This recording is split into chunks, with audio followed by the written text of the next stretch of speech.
Well, we're going to head outside now, actually, because 150 years ago today, Captain Matthew Webb became the first person to swim across the English Channel unaided. He dived off Admiralty Pier in Dover at lunchtime and just under 22 hours later made it to Calais.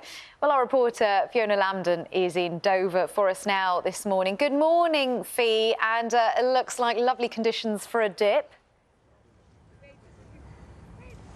It is beautiful here this morning. The sun is out, the sea is nice and calm. There are swimmers out there now attempting to cross the channel. And yes, you were just saying 150 years ago, in about 4 hours' time, Captain Matthew Webb would nearly have been reaching the shores of France.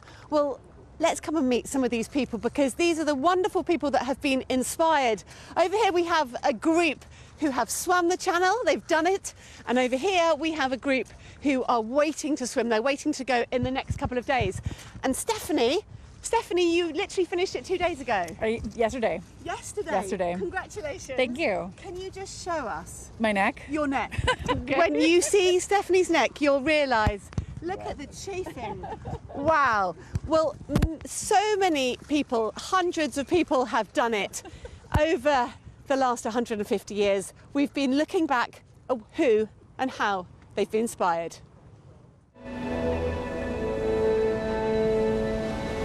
Ladies and gentlemen, I give you Captain Matthew Webb! Aged just 27, Captain Matthew Webb swam into the history books, the first man to cross the English Channel unaided. Suddenly, he's known all over Britain, all over France, all over the world in the end. His picture is shown in just about every newspaper. His image even appears on matchboxes. That's how famous he was. And his extraordinary feat was turned into a feature film over 10 years ago. It's impossible for a man to swim to France. In my professional opinion, it may well kill you. The medical profession actually said it wasn't possible. The human body could not do that. And although it's a relatively short crossing, when you come to swim it, unfortunately, it's quite a lot longer because of the currents. And he was in the water for nearly 22 hours, and he actually swam nearly 40 miles. Instantly becoming a national hero. He was fed from his support vessel, and this apparently was a combination of things like beef tea and brandy and ale. I'm not sure that's necessarily what would be recommended today, but it obviously worked for him. Yes, he was nearly there, and he had jellyfish stings, which is very unpleasant. And the real difficult bit was that he was only a mile or so off the French coast, and because of the tides, he had to swim parallel with the French coast for nearly 5 miles. So these are the actual trunks he wore? These are the trunks, yes. They're quite wide. He was quite a chunky chap. I was a little surprised when I saw them, because all the images you see of him, of course, are in these quite Victorian, very modest, swimming costumes with arms and legs. But what he actually wore to swim was a very, very brief pair of silk. You can't even call them shorts, really. I always say they are rather more like lingerie than they are like swimming trunks. Apparently they were bright red. But the country had to wait another 52 years before the first British woman, Mercedes Gleitz, swam across in 15 hours and 15 minutes. It was an immense achievement, particularly for a woman in those times. As you can imagine, it was the late 1920s.